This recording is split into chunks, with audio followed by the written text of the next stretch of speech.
Kumusta ang mga pananim natin, Domeng? Hindi ba yun nasalanta ng bagyo? Hindi naman ganong nasira ang mga pananim nating gulay. Nakita ko na hanggang dulo. May bebenta pa rin natin ang mga yun sa mataas na presyo. Ay, mabuti naman kung ganon. Maswerte tayo kumpara sa ibang mga magsasaka sa lugar natin. Nakita ko kanina na sinalanta ng husto mga pananim nila. Sigurado na ang kanilang pagkalugi. Mabuti nga sa kanila. Ngayon tayo lang ang may magandang ani. Wala tayong kaagaw sa mamamakyaw ng mga gulay. Nasa atin talaga ang swerte. Oo nga. Parang gusto kong lumabas para makita ang pagkadismaya ng mga kababaryo natin. Siya nga pala, nakasalubong ko si Ruben kanina. Ha? Talaga? Nagkausap ba kayo? Hindi, may mga kasama siya kanina. Kahit nasa iisang baryo lang tayo, bihira ang pagkakataon na makasalubong natin siya. Hindi ko alam kung tayo ba ang umiiwas o siya. Sigurado na hindi pa yung nakakalimot sa nangyari noon. Huwag mong kakalimutan siya ang may malaking atraso sa atin at ang asawa niya. Alam kong gusto pa rin niya makaganti sa akin. Lagi naman akong handa kung sakali eh. Balita ko rin magaling na siyang manggagamot. Namana niya yun sa namayapa niyang ama. Nakarating nga yan sa akin. Di ba meron siyang nakababatang kapatid? Nasa na kaya yun? Taga Maynilang ng pangasawa nun malamang doon siya nakatira. Wala naman akong balita kung dumadalaw siya rito sa lugar natin. Mabuti pang doon na lang siya habang buhay para hindi siya mahawa sa kamalasan ng kapatid niya. Kilala ang mag-asawang Domeng at Luding sa lugar namin dahil sa isang ektaryang taniman ng mga gulay. Maliban doon, kilala rin sila sa pagiging madamot at magaspang ang ugali. Di bali na mabulok ang pananim nila basta hindi sila magbibigay sa kapwa nila. Pinangingilagan din sila ng mga residente. Dahil sa mga kumakalat na kwento tungkol sa kanilang mag-asawa na hindi naman mapatunayan kung totoo nga. Pagkatapos ng isang buwan, nakabuo na rin ako ng desisyon. Uuwi na ako sa probinsya para doon magbagong buhay. Habang nagmumuni-muning mag-isa, may kumatok sa pinto. Dahil sa pag-aakalang kapitbahay, agad ko yung binuksan. At bumungad sa akin si Gail. Bakit dala mo ulit ang mga gamit mo? Huwag mong sabihin na pinalayas ka ng ama mo. Hindi po, Nay. Ako ang kusang umalis sa poder nila. Bakit? Akala ko ba mas gusto mo sa ama mo dahil mas kaya niyang ibigay ang pangangailangan mo? Kasi, Nay, napag-isip-isip ko na hindi yun ang magpapasaya sa akin eh. Oh, talaga? Kaya pala isang buwan kang hindi man lang nagparamdam sa akin. Sorry po, Nay ah. Ang totoo niyan, si Tita Claudia. Huwag mo nga mabanggit-banggit ang pangalan ng babaeng yan dito sa bahay. Ayaw po ng bagong kinakasama ni Itay na tumawag ako o magkaroon ng komunikasyon sa inyo. Iyon din po ang gusto ni Itay. Ang kapal din talaga ng mga mukha nila. Nagawa na nga nila akong lokohin eh. Gusto pa nilang putulin mo na ang ugnayan sa akin. Ibang klase rin kabit. Pati ang tatay mo nahawa na rin sa ugali ng babae niya. Hayaan na lang po natin sila. Ang ibig bang sabihin niyan ako ang pinipili mo, anak? Opo, Nay. Alam ko naman po na makakaya natin kahit wala na si Itay sa tabi natin. Iba pa rin kasi kapag buo ang pamilya. Mabuti doon sa tatay mo, meron kang maituturing na pangalawang ina sa katauhan ng kabit niya. Hindi naman po totoong mabait ang bago niyang kinakasama eh. Ano ang ibig mong sabihin? Mabait lang po siya kapag nakaharap si Itay. Kapag kami lang dalawa, ginagawa niya akong utusan. Ganon? Bakit hindi mo sinusumbong sa tatay mo? Sabi niya po kasi wag akong magsusumbong dahil palalayasin niya ako. Tsaka naisip ko na baka hindi rin maniwala sa akin si Itay. Ipagpapalit rin lang ako ng ama mo sa babae pang yun. Sigurado ako, walang alam sa gawaing bahay at pagluluto yun ano? Wala nga po. Kaya nga ako ang inuutusan niya eh. Hindi rin po totoo na balak nila akong pag-aralin. Sa kanya pa nga lang po ubos na ang sahod ni Itay. Nagpaalam ka ba sa tatay mo na uuwi ka sa akin? Hindi na po. Bahala na pong magpaliwanag ang kabit niya sa kanya. Kaya lang anak, may iba na rin kasi akong plano. Ano pong plano niyo? Balak ko sanang umuwi sa probinsya natin. Bakit naman po? Nawala na kasi ako ng ganang tumira dito sa Maynila eh. Gusto ko na umuwi sa amin. Doon ko gustong tumanda. Nay, paano po ko? Pwede ka naman sumama sa akin. Pero kung gusto mong dumito, hahayaan naman kita. Sasama na lang po ako sa inyo, Nay. Ayokong maiwan dito mag-isa. Gusto ko rin pong makarating sa probinsya nyo. Hindi po ba nandun ang kapatid nyo? Oo, ang tiyo Ruben mo. Kailan nyo po planong umuwi? Sa 1 linggo na. Muntik ko na pala kayong hindi abutan.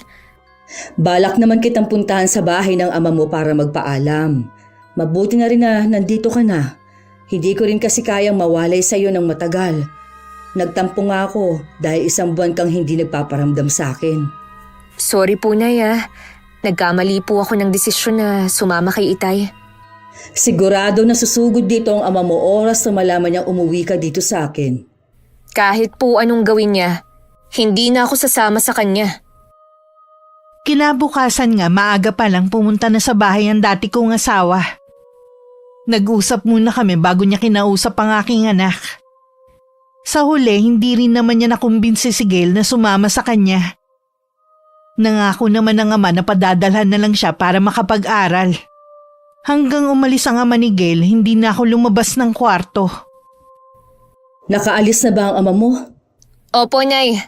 Kung magbago daw ang isip ko, bukas daw ang bahay nila anumang oras. Sinabi mo ba ang dahilan kung bakit ka umalis? Opo. Gaya ng inaasahan, hindi po siya naniwala. Ipinagpipilitan niya talaga na mabait ang bago niya. Tapos gusto pa niyang pabalikin ka sa poder nila. Baka kahit nakikita na niyang inaapi ka, hindi pa rin siya maniwala. Yun na nga po eh. Baliw na baliw nga siya sa babae niya. Sana lang kapag nagkasakit siya at hindi na makatrabaho, alagaan pa rin siya nito. Hindi po kaya nagayuma ang Itay? Sa tanda niyang yon, tatablan pa ba siya ng gayuma? Ginusto rin niya talaga. Alam ko po na nasasaktan pa rin kayo. Huwag po kayong mag-alala. Nandito naman po ako eh. Hindi ko na kayo iiwan. Salamat anak. Sa totoo lang, kahit pinayagan kita na sumama sa ama mo noon, nalungkot pa rin ako syempre. Mas masakit pa sa pagtataksil ng ama mo sa akin. Hindi na po ulit mangyayari yun. Kaya nga po sasama na ako sa inyo sa probinsya eh. Ay, hindi kaya manibago ka sa pagtira doon. Hindi naman siguro sa taas ng bundok ang titirhan natin sa inyo. O di kaya sa loob ng gubat.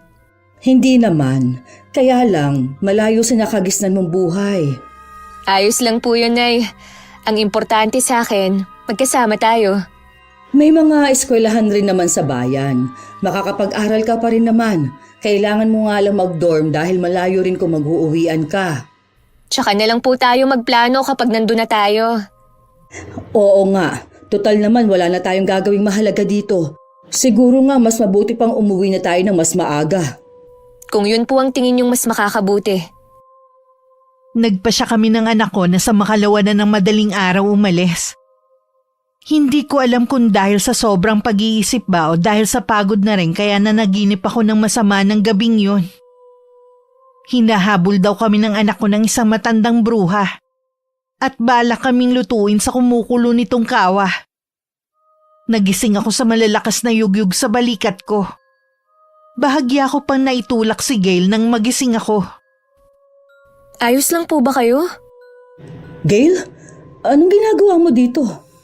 Narinig ko po kayong sumisigaw eh, kaya pumasok ako dito. Ano po bang napanaginipan nyo?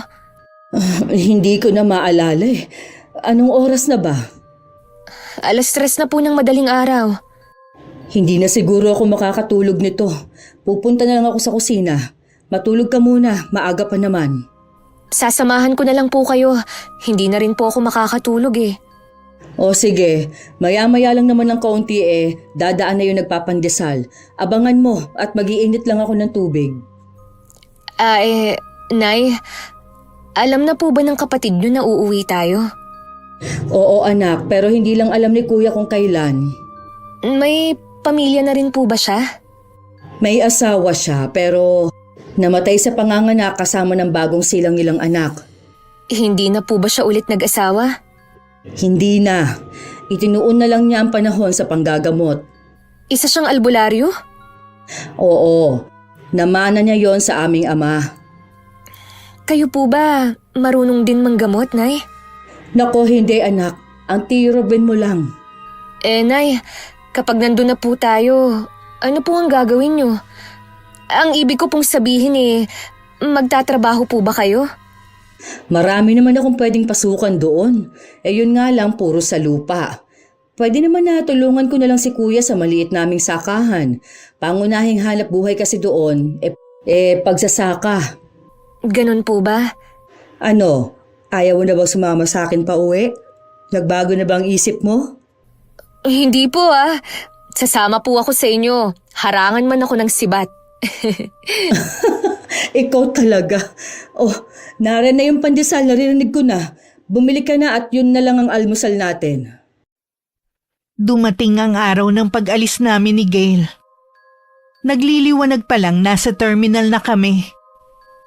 Dahil parehong walang tulog, sa bus na lang kami natulog habang bumabiyahe. Parang nanibago rin ang katawan ko sa haba ng biyahe. Nangawid din ako dahil sa tagal ng pagkakaupo. Papasok na kami nun sa baryo namin nang mapansin ko ang pagkamangha ni Gail sa tanawin. Kitang-kita din sa mga mata niya ang paghanga na hindi ko inaasahan sa kanya. Bigla kong may naalala. Pero bigla ko rin yun inalis sa isipan ko. Pagdating sa bahay, mainit naman kaming sinalubong ng mga kamag-anak namin at ni Kuya Ruben. Maligayang pagbabalik sa iyo, Gail. Salamat po, Chong, sa mainit niyong pagtanggap sa amin. Magpahinga na muna kayo ng nanay mo, ha? Maghahanda lang ako ng tanghalian natin. Sige po. Almira, masaya ako na bumalik ka kasama ng anak mo. Ganon din ako, kuya. Tutulungan na kita sa paghahanda ng tanghalian natin. Huwag na. Alam ko na pagod ka sa biyahe. Siguradong nanibago ka. Oo nga Nangawit ang balakang ko sa tagal ng pagkakaupo. Tsaka may edad na rin ako kaya siguro hindi na makatagal sa pagkakaupo. Hoy, maiwan ko muna kayo. Huhulihin ko lang ang isa sa mga alaga kong manok para pang-ulam. Oh, tumahimik ka na riyan, anak. Nagtataka lang po ako sa sinabi ni Tio Ruben. Bakit sinabi niya na maligayang pagbabalik sa akin? Ito pa lang naman ang unang beses kong nakarating dito Baka nagkamali lang siya ng pagkakasambit kanina. Huwag mo nalang pansinin. Baka nga po. Halika na muna sa magiging silid natin. 2 lang pala ang kwarto sa bahay na ito. Hindi na rin siguro naisip ni kuya na ipagawa dahil mag-isa lang naman siya. Bahay pa ito ng mga magulang namin kaya kung mapapansin mo luma ang disenyo. Nung makita ko nga po itong bahay niyo, pakiramdam ko, bumalik ako nung unang panahon. Kamukha po kasi ang bahay niyo sa mga picture sa libro Oo nga. Sana hindi pa ito masira. Pero alam ko, matibay ang mga kahoy na ginamit sa paggawa nito. Nay, yung nadaanan natin na malawak na taniman ng gulay, kilala niyo po kung sino ang may-ari? Ang ganda kasi parang kumikinang ang mga pananim nilang gulay sa ilalim ng sikat ng araw. Halatang alagang-alaga nila ang mga pananim nila. Sa pagkakaalam ko sa mag-asawang Domeng at Luding ang taniman na yon. Sila ang may malawak na sakahan dito at alam ng marami kung gaano kaganda ang kanilang naaani ng mga gulay. May mga panahon nga na pinipeste ang pananim ng iba pero hindi ang kanila na ipinagtataka ng marami. Baka po may ginagamit sila para sa mga pananim nila. Siguro, wala naman nakakaalam dahil ilagsak nila ang mga tao. Maliban kasi sa masungit ang mga yon, madadamot din sila. Paano po sila naging madamot? Kahit na mabubulok na ang mga gulay nila, hindi pa rin sila mamimigay. May mga tao palang katulad nila. Oo naman, kaya ikaw, iwasan mo na mapagawi sa taniman nila. Kahit hindi niyo po sabihin yan, iiwasan ko po talagang pumunta doon. Ayoko naman po na magkaproblema kayo. Salamat anak ha. Lagi na lang ang kapakanan kong iniisip mo. Napansin ko rin, mas bumait ka pagkatapos mo manggaling sa bahay ng itay mo at nung kabit niya. Marami lang po akong natutunan habang nandun ako. Iba pa rin po pala kapag mismong nanay ang kasama. Dati po, Naiinis ako sa inyo dahil wala na kayong ginawa kundi sermonan ako sa mga ginagawa ko. Yun pala, para lang sa kabutihan ko. At saka, yung hindi ko po naranasan sa inyo, doon ko naranasan sa bago ng Itay. Sabi ko naman sa'yo, iba kapag nasa ibang bahay ka. Ikaw lang ang kailangang makisama. Para ngayon ko po nararamdaman ng pagod. Hihiga po muna ako O sige, mahiga ka na lang muna dito ha. Hindi naman ako inaantok. Tutulungan ko muna ang Tio Ruben mo. Mamaya na lang natin ayusin ang mga gamit. Iniwan ko na sa kwarto si Gail. Hinanap ko si Kuya sa likod ng bahay. Nandun din pala ang pamangkin naming lalaki na mas matanda kay Gail ng ilang taon. Ang binata nagtatanggal ng balahibo ng manok. Oh, akala ko nagpapahinga ka. Si Gail lang ang inaantok. Ako naman mahabang itinulog ko sa bus. Nawala na rin naman ang pagod ko. Talaga bang hindi na kayo magkakabalikang mag-asawa? Naku kuya, malabo na at meron na siyang kinakasama. Pwedeng may ginawa sa kanya yung babae para mapaibig ang asawa mo. Sabi nga ni Gail, baka daw ginayuma ang ama niya. Pero hindi naman ako naniniwala. Ginusto rin yun ni Aurelio. Okay siya, hindi na kita pipilitin pa kung yan ang tingin mo. Salamat nga pala kuya at tinanggap mo kami dito mag-ina. Huwag ka mag-alala. Maghahanap buhay rin ako para hindi kami maging pabigat sa iyo. Tutulungan kita sa sakahan natin. Ano ka ba? Kahit kailan hindi kayo magiging pabigat sa akin. Natutuwa nga ako at bumalik na kayo. Tungkol naman sa lupa natin, mas maigi siguro na ibang trabaho na lang ang hanapin mo. Bakit naman? Huwag mong sabihin na ibinenta mo ng lupa natin. Hindi ko yung gagawin ang hindi ko pinapaalam sa'yo. Bakit nga kuya? Sumama ka sa akin. Meron akong ipakikita sa'yo. Nauna naglakad si Kuya Ruben, sumunod naman ako sa kanya. Hanggang marating namin ng lupang sakahan na pamana ng mga magulang namin. Nang makita ang lupa namin, hindi ko na napigilan na magtaka. Wala kasi ni isang nakatanim. Nagmistula yung disyerto. Anong nangyari sa lupa natin? Ay, ilang taon nang ganyan ang lupa natin. Para bang isinumpa. Kalaunan, namamatay ang lahat ng tinatanim ko. Ilang beses ko nang sinubukang magtanim pero lagi lang hindi umaabot sa anihan. Malaking pera na rin na nalulugi sa akin kaya tinigil ko na muna. Magaling ka naman magsasaka kaya nakapagtataka nga. Samantalang mataba naman ang lupa natin noon. Alam ko na may kinalaman ng mag-asawang yon kung bakit nagkaganito ang lupa natin. Kaya nga lang, wala akong ebidensya. Baka ako pa ang mapasama kung kukumprontahin ko sila. Tuso din ang mag-asawang yon kuya. Mahirap na silang kalabanin. Naniniwala ako na balang araw, matatanggal din ang maskara nila at malalaman ng mga tao ang tunay nilang katauhan. Napakatagal ng panahon, pero wala pa rin nakakatuklas sa tunay nilang pagkatao. Ayokong isipin na mawawala tayo sa mundong ito na... Huwag mong sabihin yan, Almira. Hindi ako mamamatay na hindi na ibubunyag ang matagal na nilang lihim. Igaganti ko pa ang asawa ko sa kanila. Ngayong nandito na ako, lagi akong nasa tabi mo kuya. Susuportahan kita sa lahat ng plano mo. Salamat sa iyo. Alam ko na maaasahan kita at lahat ng kamag-anak natin. Kuya, ipaalam ba natin kay Gail ang totoong pagkatao niya? Huwag na muna sa ngayon. Magsabi ka lang kung kailan ka nahanda. Mabait na bata si Gail at sa edad niyang 20, malawak ng pangunawa niya sa maraming bagay. Hindi rin siya katulad ng ibang kabataan na lahat ng nakikita sa mga social media gustong gayahin at makipagsabayan. Nakikita ko ngayon sa kanya. Salamat sa paghubog para maging mabuting tao si Gail. Bago kami bumalik sa bahay, muli kong inilibot ang paningin ko sa lupa namin. Naroon ang pagkadismaya.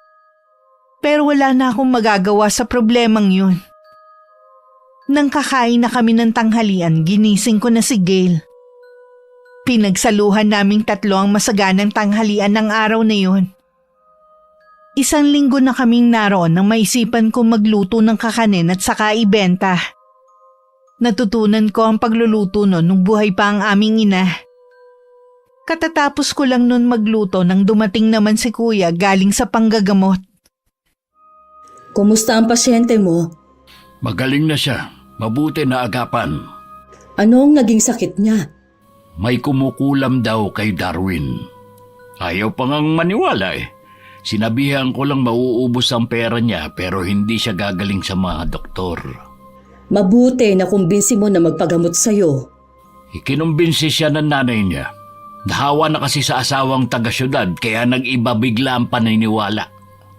Sino kaya ang gumawa nun sa kanya? Ang matandang mag-asawa. Kararating lang ni Darwin dito kasama ng asawa. Siguro nakursunodahan lang ng mga yun. Hindi kaya ganun din ang gawin nila kay Gail kapag natsyempohan nilang makita? Hindi nila magagalaw si Gail. Lagi mong bilinan na huwag tatanggalin ng suot na kwintas. Yun ang magsisilbi niyang proteksyon. Oy, nasan nga pala siya?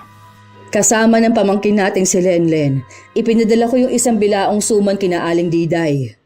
Mabuti natatandaan mo pa rin kung paano gumawa ng kakanin. Hindi na yun mawawala sa sistema ko. Abay bata pa lang ako, dito na tayo binuhay ng inay. Ay, sa bagay nga. Nakakamiss din ang mga magulang natin. Oo nga, tinirahan nga pala kita. Kumain ka muna. Hindi nagtagal dumating na rin si Gail. Malapit lang naman kasi ang bahay ni Aling Diday. Pinasamaan ko lang siya sa pamangkin namin para makabisado na sa susunod ng anak ko mga bahay na hahatiran niya kung sakali. Pero ganun na lang ang gulat ko nang makita na bitbit pa rin niya ang bilao ng kakanin. Oh, bakit dala mo pa rin yan? Wala bang tao doon? Nay, sabi po ni Aling Diday, nagastos daw niya yung pambayad sa order niyo. Ano? Pambihira naman ang matandang yun. Hindi pa rin pala nagbago. Bili niyo kasi, wag kong ibigay kung walang bayad kahit gusto niyang kunin. Kaya po ito, dala ko pa rin. Mabuti, hindi mo ibinigay. Kapag nagkataon, sayang ang pagod natin. Kilala ang matandang yon na hindi nagbabayad ng utang. Tapos siya pa ang galit. Paano po itong suman? Ay ilalako ko na lang. Ako na lang po, Nay. Kaya ko naman eh. Hindi mo naman kabisadong lugar natin eh. Hindi naman po ako lalayo eh. Dito lang ako sa mga bahayan. O sige, mabuti na nga rin siguro. Basta ba huwag kang lalayo, ha? Iwasan mo rin yung malawak na taniman ng mag-asawang matanda. Kapag natanaw mo na, bumalik ka na rito sa bahay. Opo, Chong. Tatandaan ko po ang sinabi niyo. Kahit nag-aalangan akong payagan ng anak ko, inalis ko na lang yun sa isipan ko. Darating din naman kasi ang araw na kailangan niya makabisado ang lugar namin. May tiwala din naman ako sa kanya na hindi niya susuwayin ang utos ko. Dahil sa kagustuhan ni Gail na maubos ang paninda, hindi na niya namalayang napalayo na siya. Namalayan na lang niya na malapit na siya sa malawak na taniman ng mag-asawa. Akmang babalik na sana siya nang may nagsalita. Ano ba yung tinitinda mo? Po? Kuwan po. Kakanin po. Parang ngayon lang yata kita nakita rito ah. Kadarating lang po namin ng nanay ko nung nakaraang linggo. Ganun ba? Lumapit ka sa akin. Huwag ka matakot at hindi naman ako nangangain eh. Gusto ko lang makita yung paninda mo. Sige po. Ito na lang po ang natira eh. Sige, bibilhin ko na lahat. Talaga po? Oo, bakit? Ayaw mo ba? Naku, gusto ko nga po eh. Para makauwi na ako. Sige na, balutin mo na yan lahat at kukunin ko na. Ito na po. Maraming salamat po sa inyo. Umalis na rin agad ang anak ko pagkatapos makuha ang bayad. Dahil sa pagmamadali niya, hindi na niya napansin ang matiim na titig ng matandang babae habang nakasunod sa kanya ng tingin. Ilang sandali pa lumapit na ang asawa ng matandang babae na nagtataka dahil parang ipinako na siya sa kinatatayuan niya. Sinong kausap mo, Luding? Hindi ko kilala eh. Naglalako lang siya ng kakanin. Binili ko na lahat, bihira lang naman tayong makakain nito eh. Kanino kayang anak ang babaeng yun? Hindi ko alam. Pero sabi niya kadarating lang nila rito ng nanay niya. Baka taga-bayan o ibang lugar. Siguro nga. May iba nga pala ako. Magaling na si Darwin. Napagaling siya ni Ruben. Mahusay talaga siya gaya ng kanyang ama. Dapat matinding karamdaman na lang ang ibinigay mo sa kanya eh. Matindi na nga ang orasyon na iginawad ko eh. Sadya lang talagang mahusay si Ruben kaya napagaling niya. Siguro naman ay magtatanda na si Darwin. Akala yata niya ay madadaan niya tayo sa paninindak niya eh. Tapos ka na ba sa ginagawa mo? Oo. Uuwi na ba tayo? Oo, madilim na naman ang langit eh. Mabuti naman at umuulan na. Iba pa rin kapag tubig ulan ang dumidilig sa mga pananim natin. Hindi na sinagot ni Aling Luding ang asawa. Okupado na kasi ang isip niya ng anak kong si Gail. Samantala masaya naman ang anak ko na umuwi sa amin bitbit ang wala ng lamang bilao. Nakaabang naman ako sa may pinto dahil hinihintay ko siyang dumating. Inay, nakaubos po ako ng paninda. Mabuti naman. Kanina pa kita hinihintay eh. Nag-aalala kasi ako na baka abutan ka ng ulan. Hanggang saan ka umabot sa paglalako mo? Bago po doon sa malawak na taniman ng mag-asawang sinasabi nyo. Ay, salamat naman at hindi ka umabot doon. Nay, maliban po sa pagiging madamot ng mag-asawa, ano pa po ba ang ugali nila? Pakiramdam ko kasi parang meron pa kayong hindi sinasabi. Mula pa noon, kilala na namin sila. May iba pa silang sekreto na kami lang ni Kuya Ruben ang nakakaalam. Ano pong sikreto na yun? Tsaka ko na lang sasabihin sa'yo. Sa ngayon, huwag ka na munang mag-usisa. Sige po. Sige na, magmerienda ka na muna sa kusina. Kakausapin ko lang ang tiyo Ruben mo, ha? Iniwan ko na ang anak ko at saka tinungo ang likod bahay. Kung saan nabala si Kuya Ruben sa pagsasalansa ng mga panggatong. Tinulungan ko na siya para mapabilis ang ginagawa niya. Salamat. Sakto pumapatak na ang ulan. Dumating na ba si Gail? Oo, kararating lang niya. Masaya nga dahil nakaubos siya ng paninda. Baka malibang siya sa paglalako ng kakanin. Wala namang masama, basta hindi lang siya lalayo. Nag-uusisa na nga lang siya tungkol sa mag-asawa. Malakas kasi ang pakiramdam ng batang yun eh. Ano naman ang sinabi mo sa kanya?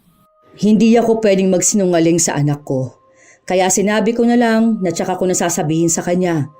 Sa tingin ko, kuya, ikaw dapat ang magtapat sa kanya. Hindi ko alam kung kaya kong sabihin sa kanya. Nasa tabi mo naman ako lagi eh. May karapatan din naman si Gail na malaman na ikaw ang kanyang ama. Huwag na muna natin yung pag-usapan. Tara na sa loob. Naiiling na lang ako habang nakatingin kay Kuya Ruben na nauna nang pumasok sa loob. Sandali ko munang pinanood ang pagpatak ng ulan. Kasabay nun ang pag-aalala ko sa nakaraan kung paano napunta sa akin si Gail. Dahil sa araw-araw ang ulan, hindi makapaglako ng kakanin ng anak ko. Nililibang na lang niya ang sarili sa pagbabasa ng mga libro. Samantala dahil sobra-sobra ang ani ng mag-asawa, nabulok na lang ang mga gulay. Minsan isang pamilya nagpapaalam na kung pwede nilang kunin ang nabubulok ng mga gulay. Binulyawan lamang sila ni Mang Dome. Hindi ko pinamimigay ang mga gulay na yan! Magselis na kayo dito! Wala akong pakialam kung nangihinayin ko sa mga gulay na nabubulok na! Umalis na kayo kung ayaw niyong ipahabol ko sa mga alaga kong aso! Natakot naman ang pamilya. Ang inay may karay-karay pang maliit na bata. Humahalakak naman si Aling Luding sa nakitang reaksyon ng mga to. Aliw na aliw talaga siya kapag meron nasisindak sa kanila. Pambihira talaga ang mga tao ngayon. Gusto lahat na lang hingin. Wala akong pakialam kung kahapon pa sila hindi kumakain. Hindi na natin problema yon. Kaya nga Sa susunod, pakawalan mo ang mga alaga natin para magbantay sa mga taniman. Napapansin ko kasi na marami ngayong dayo sa lugar natin eh. Baka mamaya maulit na naman ang dati. Huwag ka mag-alala. Oras na magkamali sila ng pasok sa lupa natin, magiging pataba sila. Mukhang masaya kayata ngayon kahit may mga taong pasaway na nagpupunta dito sa atin. Malaki rin kasi ang pinagbentahan natin ng mga gulay eh. Mabuti naman kung ganon. Teka nga lang, meron na namang mga pasaway na papunta rito. Mga bata naman. Napakakulit talaga ng mga ito. Hayaan mo mga alaga natin ang humabol sa kanila nang magtanda sila. Magiging aral na sa kanila ito sa mga magulang nila. Kasalukuyan kaming kumakain noon nang may tumawag kay Kuya Ruben. Kailangan daw ang kapatid ko para gamutin ng 3 binatilyo. Agad namang sumama si Kuya at hindi na nakapagpaalam sa amin. Naiwan naman ang mga tanong sa isip namin kung ano ang nangyari sa mga binatilyong yon. Gabi na po na Wala pa rin si Chong. Oo nga. Iniisip ko nga baka malala ang nangyari sa 3 binatilyo na kailangan niyang gamutin. Ano kaya ang nangyari sa kanila? Malalaman natin kapag nakauwi na si Kuya. Kung inaantok ka na, pwede ka naman na matulog. Ako na lang maghihintay. Hindi pa naman ako inaantok, Nay. Sasamahan ko na po kayo sa pag-aantay para hindi kayo mainip. May kumakatok po. Baka si Chong na yan. Ako na ang magbubukas ng pinto. Bago ko tanggalin ang pagkakalak ng seradura ng pinto, tinanong ko muna kung sino ang nasa labas. Nang masiguro kong si Kuya Ruben nga, pinagbuksan ko na siya. Napansin ko agad ang mga bakas ng dugo sa damit ni Kuya at pagkahapo sa mukha niya. Pasensya na kayo kung napuyat kayo sa paghihintay sa akin. Ayos lang, Kuya. Hindi pa naman kami inaantok ni Gail. Oh, kumusta ang 3 binatilyo? Malala ang isa sa kanila. Malalim kasi ang sugat niya sa tiyan. Hindi katulad sa 2 na sa may braso at binti lang. Ano bang nangyari sa kanila? Nilapa sila ng mga alagang aso ng mag-asawa. Ha? Paano nangyari yun? Ibig ko sabihin, ano bang ginagawa nila sa teritoryo ng mag-asawang yun? Nangangalakal lang naman ang 3 binatilyo. Malayo naman daw sila sa lupa ng mag-asawa. Kaya gano'n na lang daw ang gulat nila nang bigla na lang sumulpot yung 3 malalaking aso at hinabol sila. Siguradong sinadya yun ng 2 matanda na yon. Ang sama talaga nila. Hindi na sila naawa sa mga bata.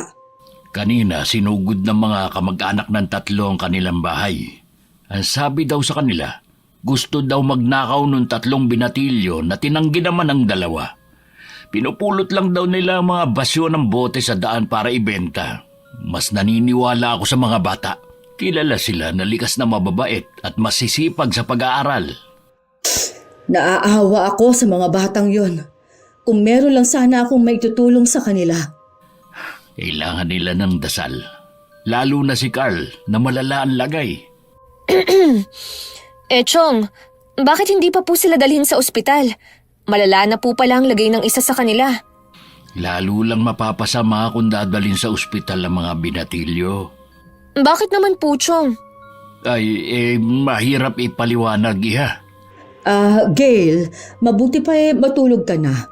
Tsaka ko na lang ipaliliwanag sa iyong lahat ng gusto mong itanong. Kuya, madalas ba mangyari ang ganito? Ngayon lang ulit.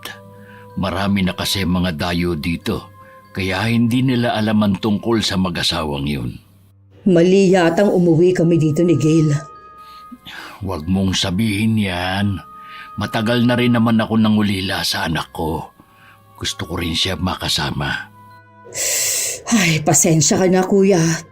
Kung nakapagsalita ako ng ganun. Naiintindihan naman kita. Nag-aalala ka lang kay Gail. Sige na, matulog ka na at magpapahinga na rin ako. Kinabukasan hindi ko na nagisnan si Kuya.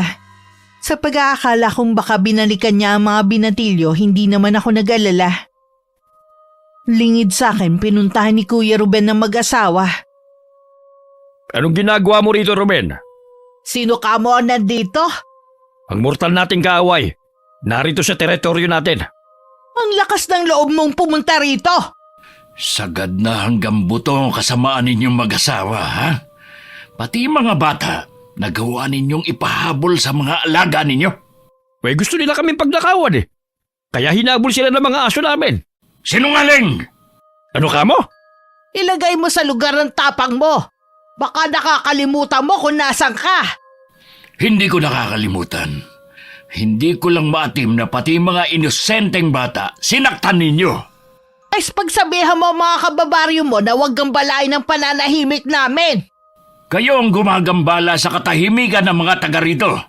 Mula nang dumating kayo. Kung mahal mo ang buhay mo, umalis ka na. Gagawin ko lahat para mapaalis kayo sa baryo namin. Mga salot kayo! Teka nga lang. Gusto mo yata masakmal ng mga alaga namin. Hindi ako natatakot sa mga alaga ninyo. Sige, ilabas mo sila! Nakakapanibago ang pinapakita mong katapangan, Ruben. Talaga bang hinahamon mo na kami, ha? Baka gusto mo na rin sumunod sa mag-ina mo.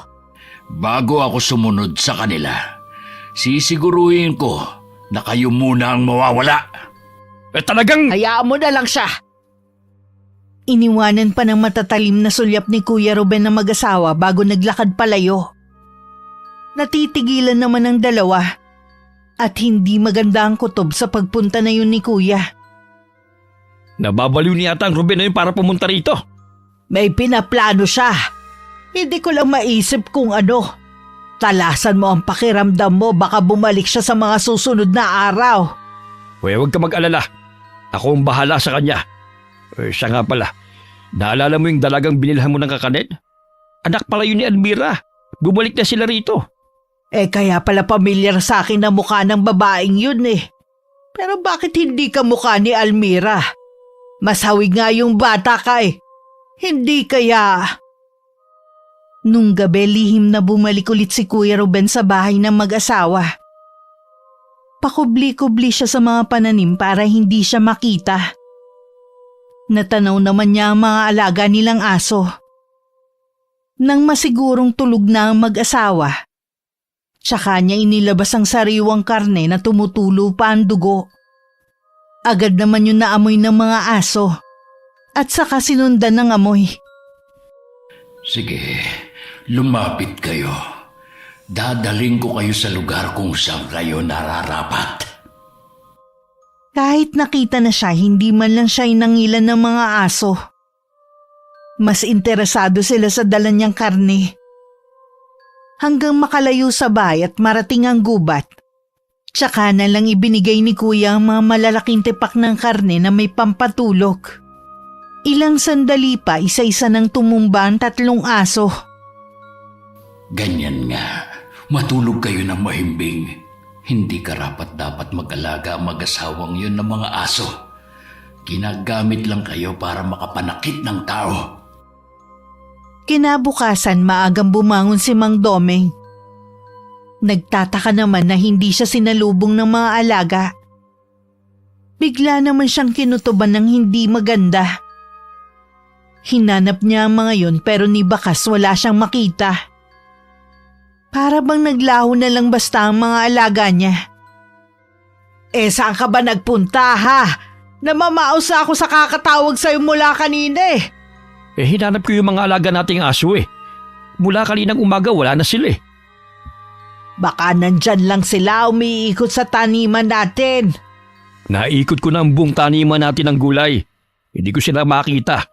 Namaos na nga rin ako sa katatawag pero hindi sila lumalapit. Kung nakalabas man sila, siguradong bumalik na sila. Alam ko na may nangyari sa kanila. Hanapin ko muna sila sa labas. Teka lang, Domeng. Delikado kung pupunta ka sa kabahayan. Talagang hindi na siya nagpapigil pa. Una muna naghanap si Mang Domeng sa gubat. Nang hindi makita doon ng mga alaga, tsaka naman siya nagtungo sa ibang panig ng baryo. Hanggang hindi na niya namalayan na nasa kabahayan na siya. Bahagya siyang natigilan nang makitang masama ang titig sa kanya ng mga taga ron. Imposible na mabuhay pa ang mga alaga ko kung nakarating sila rito. Baka mapag-initan ako. Kailangan ko na umalis. Akmang tatalikod na siya nang biglang may sumigaw sa likod niya. Isang galit na lalaki ang pasugod sa kanya habang may hawak na pamalo. Para siyang ipinako sa kinatatayuan niya hanggang makalapit ang lalaki.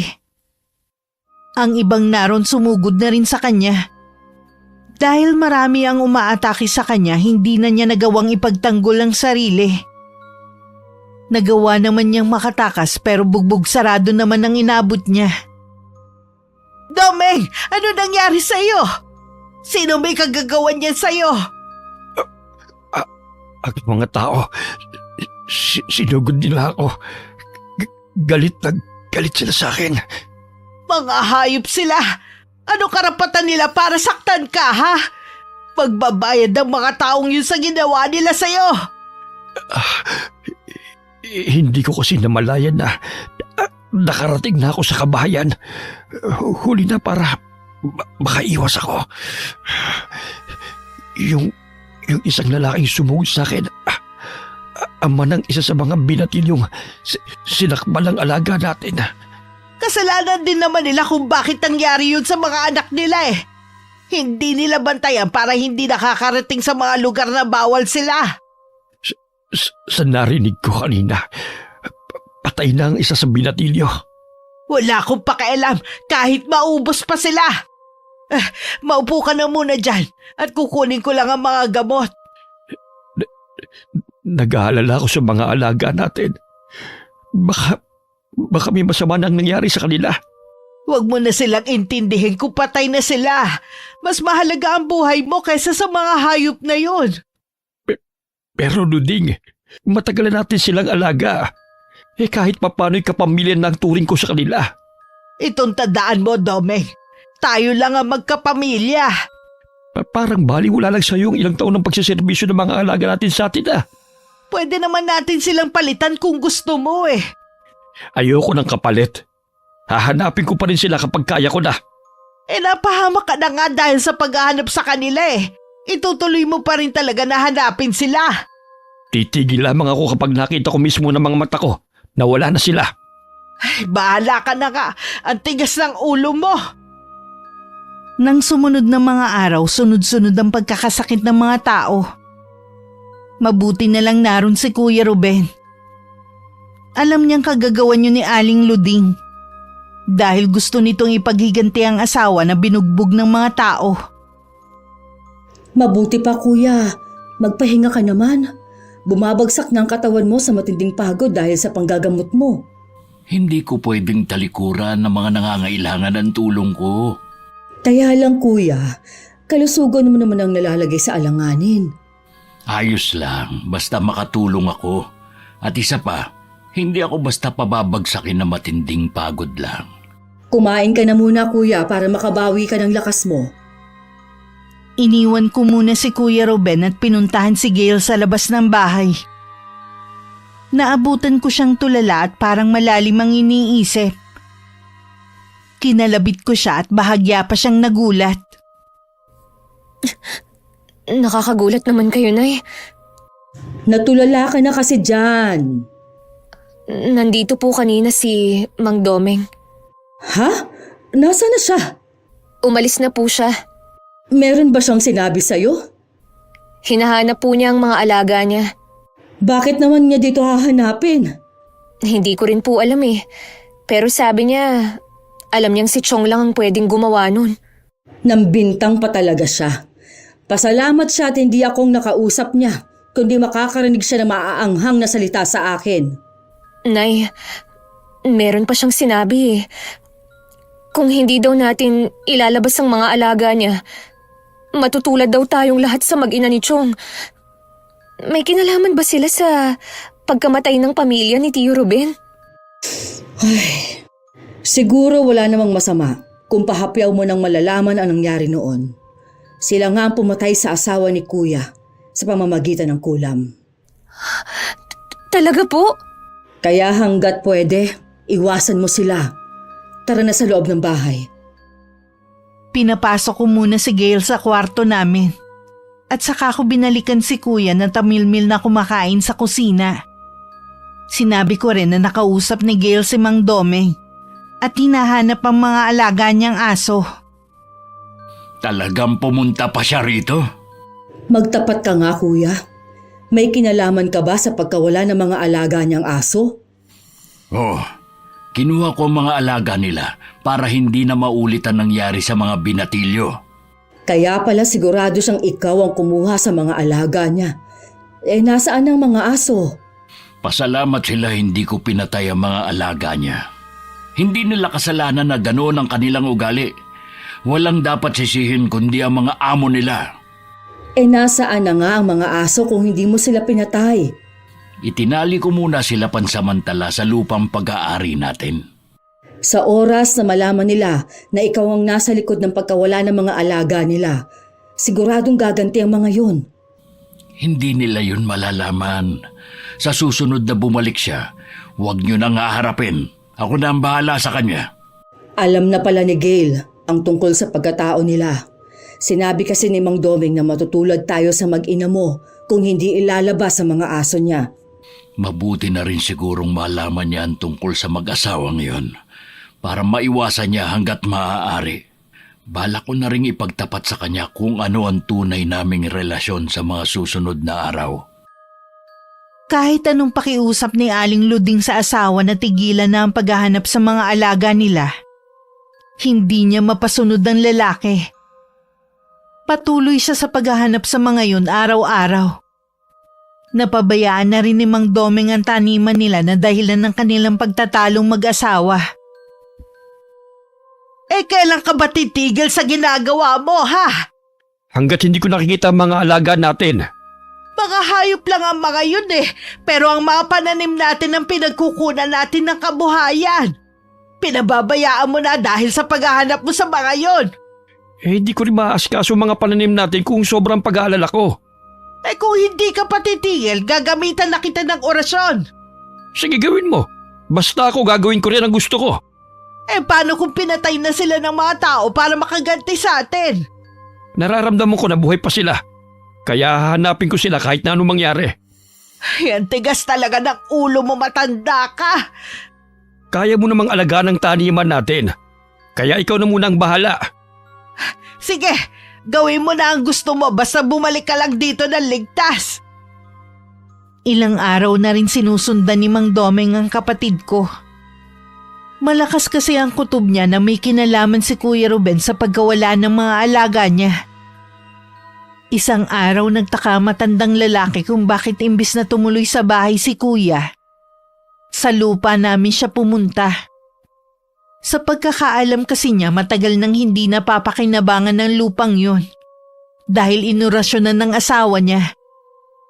Ganun na lang ang gulat ni Mang Doming na makita ang mga alaga na naroon at nakatali. Lingid sa kanya alam ng kapatid ko ang ginagawa niyang pagsunod. Sabi na nga ba ikaw ang kumuha sa mga alaga ko. Paano mo sila nadala rito? Pasalamat ka at dinala ko lang sila rito. Hindi kaya ng konsensya ko na patayin sila kahit malaki ang kasalanan nila. Ibalik mo sila sa akin kung ayaw mong dumanak muli ang dugo sa lupa mo. Hayop ka talaga. Pinaalala mo pa nangyari dito noon. Hanggang ngayon ba masakit pa rin ang pagkamatay ng mag-ina mo? Nangungulila ka pa rin sa kanila? Kung ayaw mong sapitin din ng kapatid mo at ng pamangkin mo ang nangyari sa mag-ina mo, ibalik mo sa akin ang mga alaga ko. Hindi mo na sila makukuha pa sa akin. Talagang hinahamon mo ako, ha? Dahil sa galit sinugod ni Mang Doming ang kapatid ko. Nagulat naman si Kuya Ruben sa lakas na ipinamalas ng matandang lalaki. Nabuwal sila at nagpambuno. Dahil masigit na malakas si Kuya kesa sa kalaban, nagawa niyang isalya ang matanda. Hindi inaasahan ni Kuya na may patalim ito. At muli silang nagpambunong dalawa. Naagaw naman niya ang patalim at aksidente niya na itarak dito. Ganong eksena ang naabutan ko. Kuya! Almira, tulungan mo ko. Kailangan natin siyang magamot. Huwag kayong lalapit. Gagamutin lang kita. Wala akong masamang gagawin sa'yo. Hindi ko kailangan ng tulong mo. Huwag sanang matigas ang ulo mo, Mang Domeng. Gusto ka lang naming tulungan. Hindi nasabi! Ruben, alagaan mo mga aso ko. Nakikiusap ako sa'yo. Pumayag ka ng gamutin kita. Mang Domeng! Bumalik po kayo! Saan siya nagpunta? Ang bilis niya nawala. Yung dugo sa lupa, kuya. Sundan natin bago pa may makakita sa kanyang ibang tao. Sinundan namin ang mga patak ng dugo pero nawala na rin yun. Hinanap pa namin siya sa paligid pero hindi na namin siya nakita. Lulugo-lugo kaming umuwi sa bahay. Sa tingin ko naman hindi ganun kalalim ang sugat niya. Kaya lang, baka maubusan siya ng dugo. Puntahan kaya natin siya sa bahay nila. Baka nakauwi na siya. Hindi pwede, kuya. Baka lalo ka lang mapahamak. Hindi ko naman sinadya yung nangyari. Alam ko naman yun Sinubukan naman natin na tulungan siya pero ayaw naman niya. Sana naman ayos lang siya. Gusto kong gumanti, pero hindi sa paraan na mamamatay siya. Huwag na muna natin itong pag-usapan para hindi makahalata si Gail.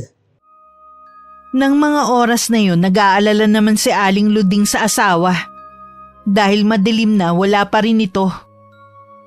Parot parito na siya habang iniisip kung saan napadpad si Mang Domeng. Wala naman siyang matanungan ng mga tao dahil iniiwasan nga silang mag-asawa. Hanggang inabot na ng kinabukasan. Ang aga mo namang umalis ng bahay kanina. May balita ka ba? Wala Nakita ko rin si Aling Luding. Mukhang hinahanap din niya ang asawa. Nakapagtataka namang bigla na lang siyang nawala. Naisip ko yung sinabi mo na hindi naman malala ang sugat niya. Hindi kaya nasa isang lugar lang siya at nagpapagaling? Ilag sa kanyang mga taga rito. Sino naman ang tutulong sa kanya? Tama ka dyan. Sumasakit tuloy ang ulo ko sa kakaisip. Hayaan na lang natin ang pangyayari. Hintayin na lang natin kung kailan siya lilitaw. Oo nga. Baka maganda rin itong senyales na mapaalis natin si Aling Luding sa baryo natin. Baka maisip niyang lumayo na lang ngayong wala na ang asawa niya. Naging matuli ng mga araw. Pinilit namin maging normal ang mga kilos namin. Para walang makahalata na meron kaming tinatago ni Kuya Ruben. Isang araw na galing ako sa paglalako ng kakanin, hindi ko inaasahang makakasalubong ko si Aling Luding. Matiim ang titig niya sa akin. May kailangan po ba kayo? Matagal ka ring nawala Kumusta ka, Almira? Ayos lang naman po. Alam mo bang 1 linggo nang nawawala ang asawa kong si Domeng? Ganun po ba? Wala akong nababalitaan. Alam ko na may masamang nangyari sa kanya. Oras na malaman ko kung sino ang responsable sa pagkawala niya. Matindi ang magiging kabayaran. Bakit niyo po sa akin sinasabi yan? Walang may ibang motibo kundi kayong magkapatid lang. Una na wala ang mga alaga naming aso. Ngayon naman mismong si Domeng. Sana naman po, bago kayo magbintang, alamin niyo muna ang posibleng dahilan ng pagkawala ng asawa ninyo. Walang dahilan para bigla na lang siyang mawala. Subukan niyo pong hanapin sa ibang lugar. Huwag niyo na po akong gagambalain pa. Siya nga pala. Maganda ang anak mo Kaya lang bakit hindi mo yata siya kamukha? Mas kahawig niya ang namayapang asawa ng kapatid mo.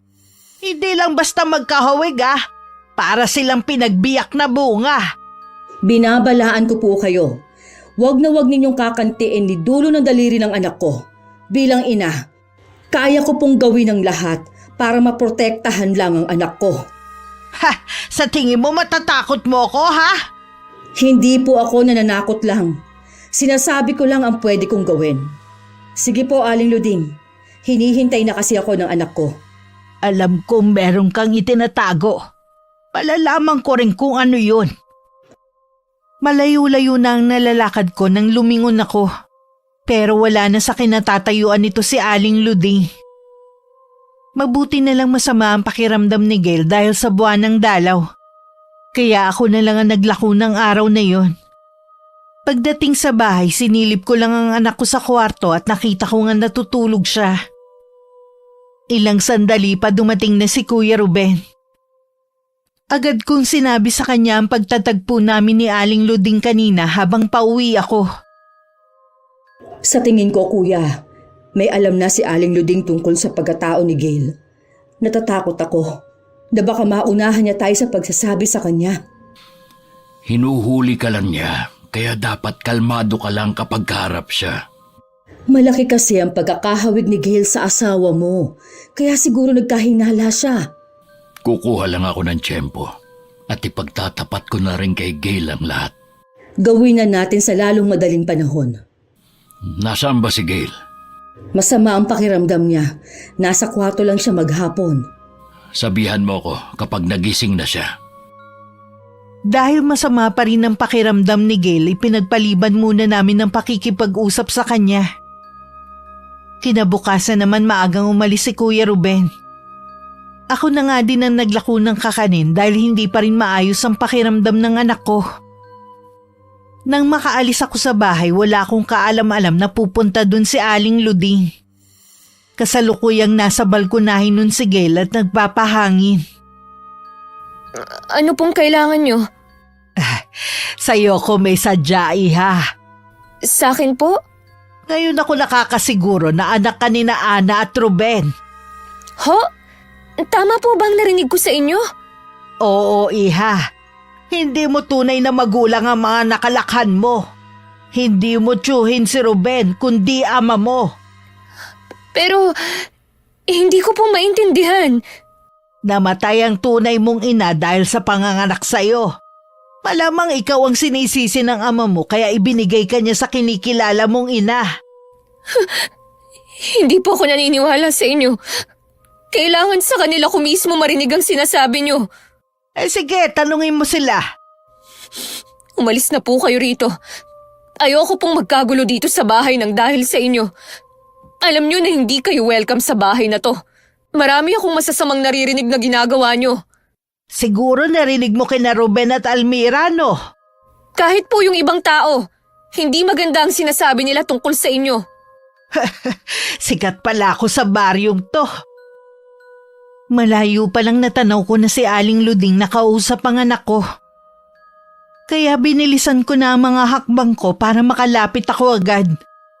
Kulang na lang lumabas ang puso ko sa kinalalagyan nito dahil sa matinding kaba.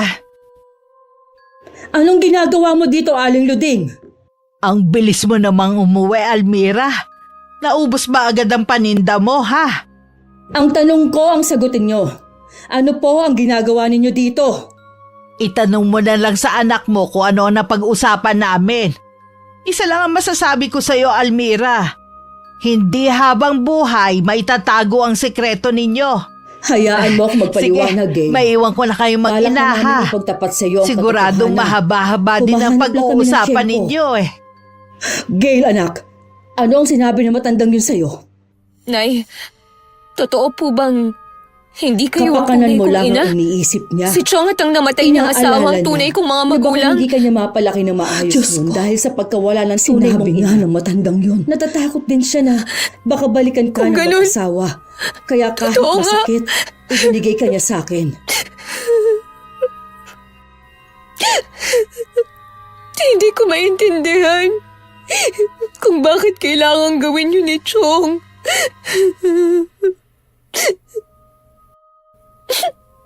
Napakababaw pa rin ang dahilan na yun, Nay. Siguro para sa'yo ay mababaw na dahilan nun. Gail! Pero para sa isang Sandali ama, lang, anak. Mag-usap muna nakaligtasan tayo. mo lang ang iniisip. Hindi yun mababaw lang. Kung hindi pa nagpunta rito si Aling Luding, hindi ko pa malalaman ang itinatago nyo. Balak na nga naming ipagtapat sa'yo kahapon.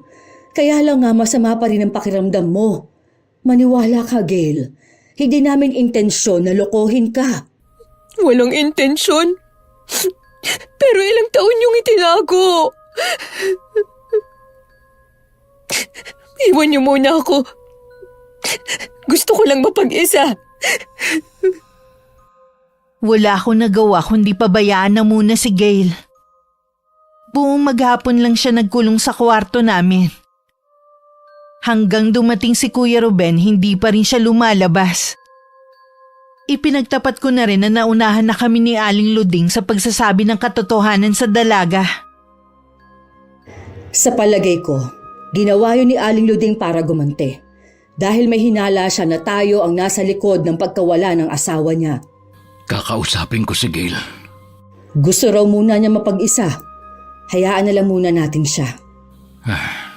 Mas naging komplikado pa tuloy. Wala naman akong ginusto kundi ang kaligtasan ng anak ko. Binigo ko si Ana na pangalagaan ng anak namin. Hindi yan totoo. Kung nasan man ngayon si Ate Ana, alam ko na masaya siya. Kapag natapos ang problema natin, babawi ako kay Gail. Pupunuan ko mga taon na hindi kami magkasama. Mabait ang anak mo, kuya. Naguguluhan lang siya ngayon, pero maiintindihan niya rin ang ginawa natin balang araw. Oh, alam ko naman yun. Maiba ako. May balita na ba kay Mang Doming? May sinabi ang pinsan ni Itay kanina na si Cholauro. Hindi ko alam kung maniniwala ba ako. Alam mo naman na hindi normal ang pag-iisip niya. Ano bang sinabi niya? May kamag-anak daw si Mang Doming sa kabilang baryo. Hindi kaya nandun siya. Anong ginagawa niya dun? Bakit hindi siya umuwi sa asawa niya? Hindi pa naman tayo sigurado sa bagay na yan. Pupunta ako doon para alamin. Hindi ba pwedeng ipagpabukas mo na lang? Baka abutin ka kasi ng gabi eh. Oh, sige. Pupuntahan ko na muna si Aling Luding para balaan. Alam ko na may iba siyang pinaplano. Nakatayo ako sa may bintana habang tinatanaw ang paglayo ni Kuya Ruben. Naramdaman ko ang pagtabi sa akin ni Gail. Saan po pupunta si Chong? Pupuntahan niya si Aling Luding. Ayos na ba ang pakiramdam mo? Opo. Nay, marami sana akong gustong itanong sa inyo. Sana po masagot niyo lahat. Sige, Iha. Sasagutin ko lahat. Bakit kinulam ni Aling Luding ang tunay kong ina? Nabanggit ko na sa'yo dati pa. May kadamutan ng mag-asawang yon. Noong mga panahong ipinagbubuntis ka ng nanay mo, gusto niya laging tinatanaw ang malawak na taniman ng mag-asawang yon. Tinangkarin niyang humingi ng gulay noon pero hindi siya binigyan. Doon nag-umpisa ang lahat. Minsan, may nawalang mga gulay daw sa taniman ng mag-asawa. Ang nanay mong pinagbintangan nila. Nag-umpisa noon, nagkasakit si Ate Ana hanggang sa kabuwanan niya na sa'yo. Dahil lang dun, kinulam nila ang tunay kong ina? Si Aling Luding ang mangkukulam. Sunod-sunuran lang sa kanya ang asawa. Gusto ka rin nilang saktan noon at bigyan ng sumpa. Mabuti na lang, mabilis mag-isip ang Kuya Ruben. Sinabi niyang namatay ka sa sinapupunan ng nanay mo bago ka pa isilang. Alam ba ni Itay ng asawa niyo na hindi niyo ako anak? Oo, magkasintahan pa lang kami noon. Ipinaako ka na sa amin ni Kuya kahit masakit. Basta mailayo ka lang namin dito. Kung alam mo lang ang paghihirap ng ama mo nang kunin ka namin. Sa palagay ko po, wala akong karapatang magalit sa inyong lahat. Lahat po kayo, minahal ako eh. Pasensya na, Nay, kung nagtampo man ako sa inyo. Mahigpit pang yumakap si Gail sa akin. Nangako pa siyang kakausapin na si Kuya na siyang tunay niyang ama. Samantala magkaharap naman si Aling Luding at Kuya ng mga oras na yon. Pareho nilang nararamdaman ang galit ng bawat isa. Siguro galit na sa'yo ang anak mo dahil sa ginawa mong paglilihim. Hindi mo ba talaga titigilan ng pamilya ko, ha? Sabihin mo muna kung nasaan ang asawa ko para tigilan ko na kayo. Bakit hindi mo hanapin sa kamag-anak niya? Walang ibang kamag-anak si Domeng maliban sa akin. Kaya wag mo akong nililinlang. Alam ko na may kinalaman ka sa pagkawala niya. Kung ako sa'yo, sabihin mo na kung ayaw mo mapahamak ang anak mo. Subukan mong saktan ang anak ko, magsisisi ka. Baka gusto mong sumunod na sa asawa mo. Sinasabi ko na nga ba may kinalaman ka sa pagkawala ni Domeng? Nasaan ang katawan ng asawa ko? Sabihin mo na sa akin kung nasan siya. Wala kang malalaman sa akin. Kahit hindi ka umamin, alam ko may ginawa kang masama kay Domeng gaya sa mga alaga namin. Huling babala ko na ito sa'yo. Tigilan mo na ang pamilya ko. Wala ka ng kakampi ngayon, mag-isa ka na lang. Kung ayaw mong sugurin ka ng taong bayan dito, piliin mo na dapat ang maging mabuti. Walang sino man ang pwedeng mag-utos sa akin kung anong dapat kong gawin. Lalo ka na! Nasa iyo na kung makikinig ka. Yun lang naman ang sinadya ko. Nagngingit-ngit naman ang kalooban ni Aling Luding habang nakasunod ng tingin sa kapatid ko. Dahil sa pagkawala ng asawa, tuluyan na nitong napabayaan ng taniman nila. Kung dati luntian ang kapaligiran nila, ngayon wala nang kasigla-sigla ang buong taniman. Namatay na ang lahat ng mga pananim. Nasaan ka na, Domeng? Ano ba talaga ang totoong nangyari sa'yo? Sino ang tinutukoy ni Ruben na kamag-anak mo? Alam ko lahat sila tinalikuran mo para sa akin. Bumalik ka na sa akin. Nang makauwi si Kuya Ruben sa bahay, mahigpit siyang sinalubong ng yakap ni Gail. Napagtanto agad ng kapatid ko na tanggap na siya ng anak. Parehong umiiyak ang mag-ama na magkalas sa pagkakayakap. Salamat, anak. Napatawad mo na rin ako. Wala naman po kayong ginawang kasalanan sa akin eh. Siguradong matutuwa ang nanay mo nito. Gusto ko po sanang makita ang puntod ng tunay kong ina. Dadaling kita sa kanya sa mga susunod na araw. Ngayong okay na kayo mag-ama, matatahimik na rin tayo. Hanggat nariyan si Aling Luding, hindi tayo matatahimik at magiging masaya. Si Mang Domeng lang naman ang makakapagpatahimik sa kanya. Nasaan na nga kaya ang asawa niya? Hindi ko maintindihan. Kung buhay siya, bakit hindi siya nagpapakita? Kahit ako nahihiwagaan din sa nangyayari. Hanggat hindi siya nagpapakita, tayo ang pag-iisipan ng masama ng matandang babae na yun. Bukas ng umaga, aalis ako. Mag-iingat kayo ni Gail. Huwag ka na munang maglako bukas. Sige kuya, mag-iingat ka sa pupuntahan mo. Maaga pa lang umalis na si Kuya Ruben. Kami naman nanatili sa loob ng bahay. Sakay ng lumang jeep na tuntun ng kapatid ko ang maliit na sityo. Ayon sa napagtanungan niya, puro mahihirap lang ang mga naroon. At iilan lang ang naroon na pamilya. Natuon ang paningin niya sa isang kubo. May isang lalaki kasi na kahit nakatalikod, pamilyar sa kanya. Dahan-dahan ang ginawa niyang paglapit. Mang Domeng? Ruben? Anong ginagawa mo rito? Paano mo ko natuntun sa lugar na ito? Nabanggit ng pinsan ni tatay na may kamag-anak ka rito. Noong una, hindi ako naniniwala. Nagbabaka sakali lang naman ako. Si Lauro nagsabi sa'yo? Hindi ko alam na maaalala pa niya kahit tinakasan na siya ng bait. Sabihin mo nga, kayo ba may kagagawan kung bakit nasiraan ng bait ang pinsan ng itay? Si Luding may kagagawa ng lahat. Ginamitan niya si Lauro ng isang uri ng kulam na kung tawagin ay palipad hangin. Bakit niya ginawa sa tiyuhin ko ang bagay na yun? Natuklasan kasi ni Lauro ang pinakaiingatan na sikreto ni Luding. Kaya nga may kumalat na haka-haka tungkol sa kanya noon. Mabuti na lamang hindi lahat naniwala at kusa na lamang namatay ang balita tungkol sa pagiging mangkukulam niya. Lalo na nung unti-unting nasiraan ang bait ang tiyuhin mo. Ikaw, anong dahilan mo? Bakit mo pinagtataguan ang asawa mo? Alam mo bang ilang beses na siyang nagpunta sa bahay? Pauwi na sana ako nung gabing yun sa bahay. Pero habang nakasalubong ko ang mga anak kong sina Deli at Naldo, patagal na pala nila akong sinusubaybayan. Na magkaroon sila ng pagkakataon, isinama na nila ako. May mga anak ka? Oo, may una akong asawa.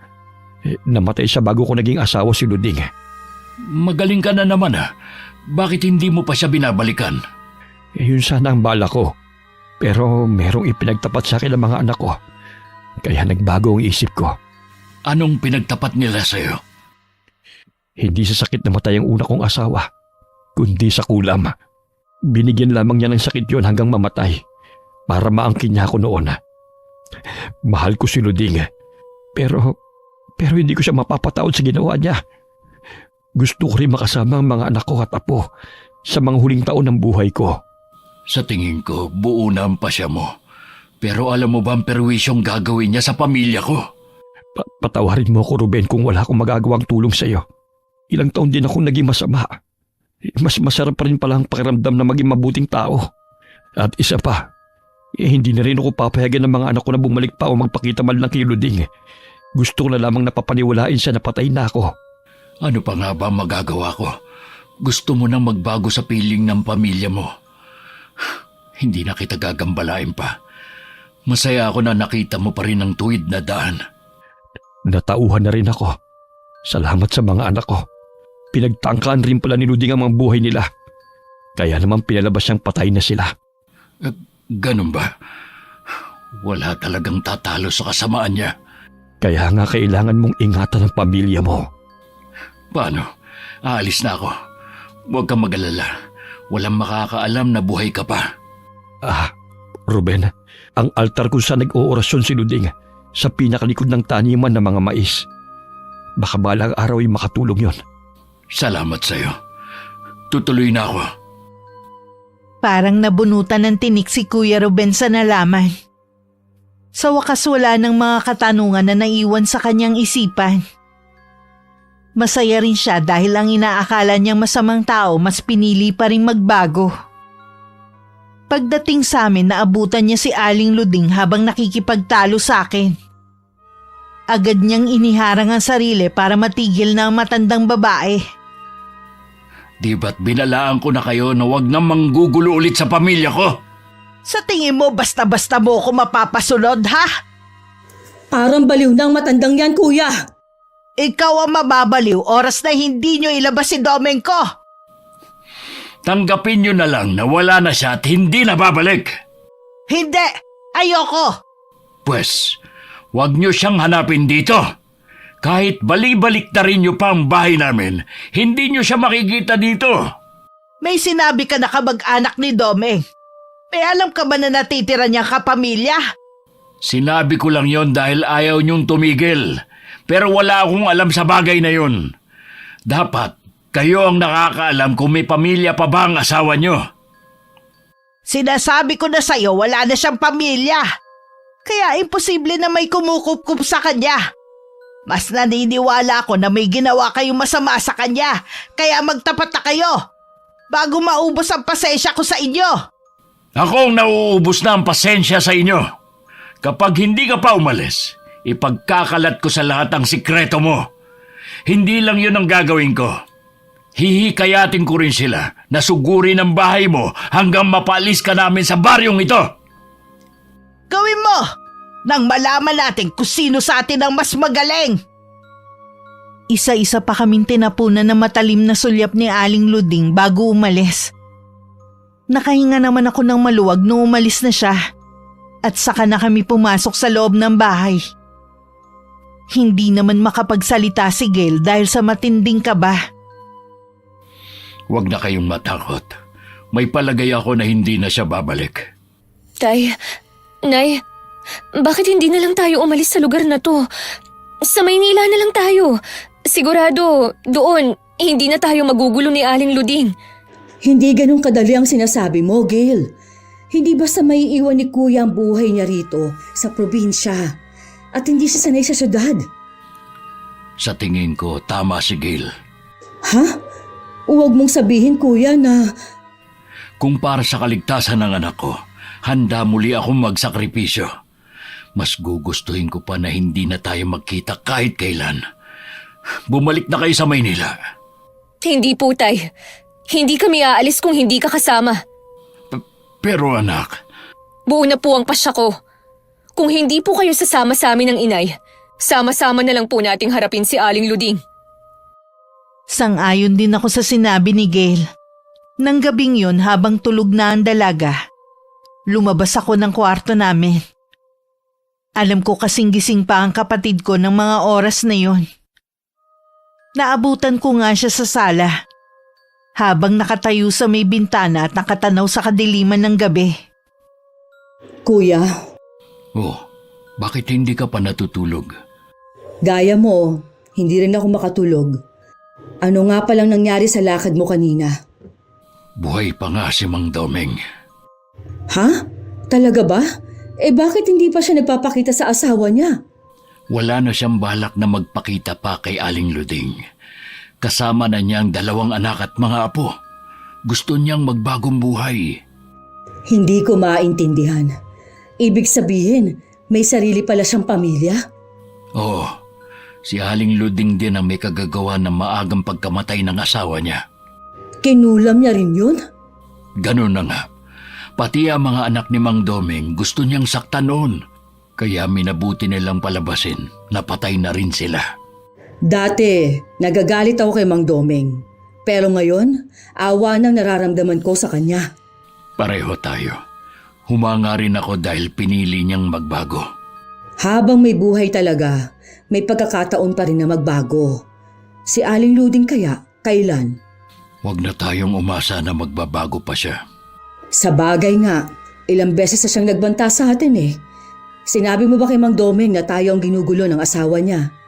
Oo, kaya nga pinag-iisipan kong sinabi ni Gail.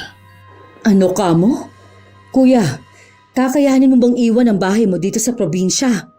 Bakit hindi? Kung makakasama ko naman ang anak ko. Sa bagay nga, hindi naman sa'yo bago ang Maynila. Doon ka nga pala nag-aral noon. Aalis na tayo sa baryo na ito sa lalong madaling panahon. Kaya humanda na kayo ni Gail. Pareho kami masaya ni Gail sa naging desisyon ng kanyang ama. Pero ilang araw na lang bago ang pag-alis namin biglang nagkasakit ang dalaga. Noon lang din namin napansin na nawawala ang kwintas niya. Na binigay ng ama para proteksyonan siya. Lingid sa amin, hawak na yun ni Aling Luding. Tingnan ko lang, Ruben, kung magagawa mo pang magmalaki sa akin pagkatapos ng gagawin ko sa anak mo. Sa kanya ko ay gaganti ang mga ginawa mo. Kinuha na ni Aling Luding ang aklat ng karunungang itim na pag-aari ng kanyang pamilya. Ilang henerasyon na rin nagpasalin-salin ng aklat na yon. Dahil walang anak, parang sa kanya na matatapos ang pagsasalin ng kapangyarihang itim ng kanyang mga ninuno. Tikman nyo ang bagsik ng aking paghihigante. Lahat kayo pahihirapan ko. Kahit yun na lang ang huli kong gagawin dito sa lupa. Kahit hindi sabihin ni Kuya Ruben, alam kong may kumukulam kay Gail. Namanas na kasi ang kanyang buong katawan. Naglalagas din ang kanyang buhok at matindi ang pananakit ng ulo. May mga butlig na rin na tumubo sa balat niya. At katagalan naging sugat na yun na may malansang amoy. Kahit hindi mo sabihin, alam kong may kumukulam kay Gail at walang ibang gagawa nun kundi si Aling Luding. Hindi ako papayag na mawala din sa akin ang anak ko gaya ng inay niya. Anong gagawin natin? Huwag mo siyang iiwan. May kailangan lang akong puntahan. Pupuntahan mo ba si Aling Luding? Oo, kailangan matapos na ang ginagawa niya. Mag-iingat ka. Anak, gagaling ka. Pangako. Aalis muna ako ngayon, ha? Tay, wag po kayong umalis. Dito lang kayo. Nandito naman ang inay mo. Hindi ka niya iiwan. Kailangan ko lang umalis para gumaling ka na agad. Pangako, babalik agad ako. Mag-iingat po kayo. Oo, anak. Huwag kang susuko. Gagaling ka rin at pupunta na tayo ng Maynila para doon magbagong buhay. Opo, tay. Nang umalis si Kuya Ruben, nasa tabi lang ako ni Gail habang hawak ang kamay niya. Panay din ang dasal ko sa isip na kayanin niya ang nangyayari. Mabilis naman nakarating si Kuya sa bahay ni Aling Luding. Agad niyang hinanap ang altar na binanggit ni Mang Domeng. Naroon ang matandang babae at nag-oorasyon sa salitang Latin. Siguro naramdaman nito ang kanyang presensya kaya dahan-dahan nitong lumingon. Ikaw? Ano ginagawa mo rito? Paano mo natuntunan lugar na to? Si Domeng lang ang nakakaalam sa altar ko. Kung ganon, buhay siya. Tama ka. Siya nga nagturo sa akin. Nasaan ang asawa ko? Bakit hindi pa siya umuwi? Hindi ko masasagot ang mga tanong mo. Meron kang tinatago sa akin, no? Ang mabuti pa, sabihin mo na. Kahit patayin mo ko, wala kang makukuha sa akin. Mamamatay ka naman talaga eh. Sa ngayon, uunahin ko muna ang anak mo. Nandito ako para iligtas ang anak ko. At para tapusin na rin ang kasamaan mo. Hindi mo kaya. Dahil ikaw na rin ang nagpunta sa akin. Wala namang masama kung ikaw na ang uunahin ko. Gagawin kitang pataba sa lupa ko.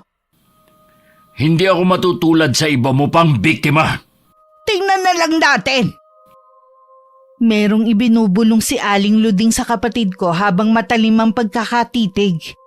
Pero makalipas ang ilang sandali, walang epekto kay kuya ang ginagawa niya. Kaya tumigil siya sandali. Hindi ako tinatablan ng orasyon mo. Ano ka mo? Ito ang pakinggan mo. Natutunan ko to sa ama ko at ilang taong ko na ring inaral. Inumpisahan na ni kuya na bigkasin ang orasyon na galing sa aming ama. Nakakabingi naman ang epekto nun sa matandang babae. Hanggang hindi na niya napigilang mapatakip sa tenga. Tama na! Ihinto mo yan! Maawa ka! Bibigyan kita ng pagkakataon para magbago. Mas gusto ko pa rin na maging mabuti sa'yo. Huwag mo akong diktahan! Hindi ko kailangan ng kabutihan mo! Lalo na ng awa mo! Ikaw na rin ang pumili sa kapalaran mo. Saan ka pupunta? Huwag kang lumapit sa altar ko! Bitiwan mo ang aklat na yan! Magbabayad ka sa akin ng mahal! Ikaw ang magbabayad ng mahal. Susunugin ko ang aklat na ito para wala ka nang mapagkunan ng mga sumpa mo. Wag! Yan na lang ang natitirang alaala ng aking ina! Ibalik mo sa akin yan! Wag! Wag mo sunugin! Tapos na ang kasamaan mo. Wala ka ng aklat at altar. Anong ginawa mo? Hayop ka! Sumpain ka at ang pamilya mo! Wala ka ng kapangyarihan para manumpa ngayon. Ano nangyayari sa akin? Bakit biglang nangungulupot ang balat ko? Ganyan ka siguro katanda na. Dahil sa kaalaman mo sa itim na karunungan, nagagawa mong pigilin ng pagtanda mo. Ruben, tulungan mo akong makatayo. Hindi ko makaya ang sarili ko. Ito ang patpat. Gamitin mo kung paano makatayo muli. Ruben, huwag mo ko iwan dito. Tulungan mo kung makaalis dito. Ruben, maawa ka sa akin. Nagmistulang bingi si Kuya Ruben sa pagmamakaawa ni Aling Luding. Magaan na ang pakiramdam ng kapatid ko. Batid niya kasi na nabigyan na niya ng katarungan ng pagkamatay ng asawa niya. Pagdating sa bahay, naghihintay na kami sa kanya. Magaling na rin si Gail. Salamat sa Diyos at magaling ka na. Si Aling Luding, ano ang ginawa mo sa kanya? Wala akong ginawa sa kanya. Sinira ko lang ang kanyang aklat at altar.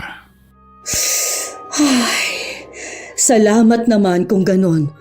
Kahit malaki ang kasalanan niya sa atin, ayoko pa rin na dumisan mo ang kamay mo ng dugo niya. Mabuti ang pagpapalaki sa atin ng mga magulang natin. Kaya hindi ko magagawa ang iniisip mo. Kahit gaano pa kalaki ang galit ko sa isang tao. Tay, ngayong wala na tayong problema kay Aling Luding, aalis pa rin ba tayo? Oo, anak.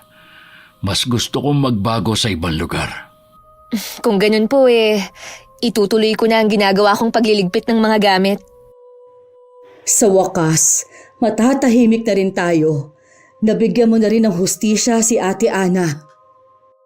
Muling nakipagkita ang kapatid ko kay Mang Dome. Inihatid niya kasi ang mga alaga nitong aso. Nalabis na ipinagtataka ng matandang lalaki. Aalis na kami sa baryong ito. Walang mag-aalaga sa kanila kaya dinala ko na sila rito. Alam kong gugustuhin pa rin nila na ikaw ang makasama. Salamat sa paghatid mo sa kanila. Kumusta na pala si Luding? Wala na siyang kakayanan na mangkulam ulit. Nagawa kong sirain ang altar at aklat niya. Mas lalo siyang tumanda at halos hindi na makalakad. Nasa iyo kung babalikan mo pa siya. Hindi na. Masaya na ako kung nasan ako. Hangad ko ang tagumpay at kaligayahan niyo sa lugar na pupuntahan ninyo. Kinabukasan umalis na rin kami para harapin ang bagong bukas sa Maynila. Muling nakapag-aral si Gail ng sumunod na pasukan. Sa tulong ng dati kong asawa, nakapasok sa trabaho si Kuya Ruben sa pinapasukan nito. Magkahiwalay man kami ng asawa ko, tanggap ko na rin na hindi kami ang para sa isa't isa. Ang mahalaga para sa akin, malayo ang mga mahal ko sa buhay sa kapahamakan. At namumuhay kami ng simple at masaya. Wakas. Kumusta ang mga pananim natin, Dome?